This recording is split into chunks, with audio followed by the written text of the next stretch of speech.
యోధా పత్రిక గ్రంథకర్త పేరు మీదే గ్రంథస్థం చేయబడినటువంటి పత్రిక.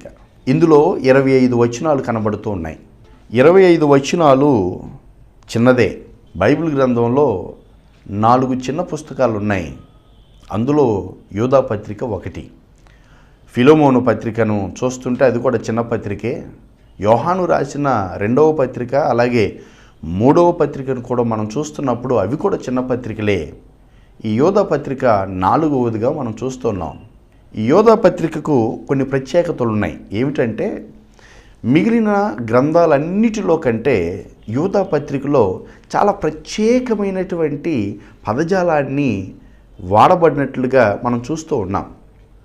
అంత మాత్రమే కాదు కానీ యోధా పత్రిక అపోస్తులైన పేతురు తాను రాసిన 2వ పత్రిక 2వ అధ్యాయానికి ఈ యోధా పత్రికకు చాలా దగ్గర సారూప్యత కనబడుతూ ఉంటుంది. ఈ పుస్తకం క్రీస్తు శకము 65వ సంవత్సరంలో రాయబడినట్లుగా మనం చూడగలుగుతూ ఉన్నాం. గ్రంథాన్ని గురించిన వివరణ ఒక మాటలో చెప్పాలి అని అంటే, విశ్వాసులైన వారు, సంఘమైన వారు బోధ నిమిత్తము ఎటువంటి జాగ్రత్త తీసుకోవాలో, బోధ పట్ల ఎటువంటి వైఖరి కలిగి ఉండాలో ఈ పత్రిక చాలా స్పష్టంగా మాట్లాడుతూ ఉంది. అబద్ధ బోధన గురించి, అబద్ధ బోధకుల గురించి, వారి యొక్క లక్షణాల గురించి యోధా పత్రిక చాలా స్పష్టంగా మాట్లాడుతూ ఉంది. ఈ వచనాలని మనం ధ్యానం చేసుకుంటూ వెళ్దాం. యోధా రాసిన పత్రిక 1వ వచనం నుంచి 4వ వచనం వరకు మనం చదువుకుందాం. యేసుక్రీస్తు దాసుడును యాకోబు సహోదరుడునైన యోధా, తండ్రి అయిన దేవుని యందు ప్రేమింపబడి యేసుక్రీస్తునందు భద్రము చేయబడి పిలువబడిన వారికి శుభమని చెప్పి వ్రాయునది. మీకు కనికరమును సమాధానమును ప్రేమయు విస్తరించునుగాక.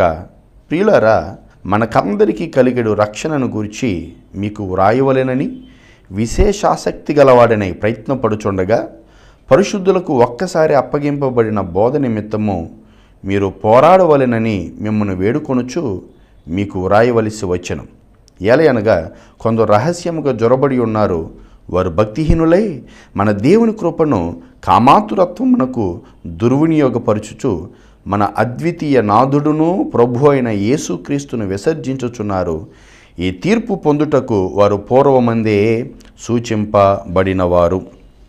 వాక్యాన్ని గనక మనం చూస్తున్నప్పుడు ఈ గ్రంథకర్తను గురించి కొన్ని మాటలు మీకు తెలియచేయాలని ఆశపడుతున్నాను. ఈ గ్రంథకర్త పేరు యోధా.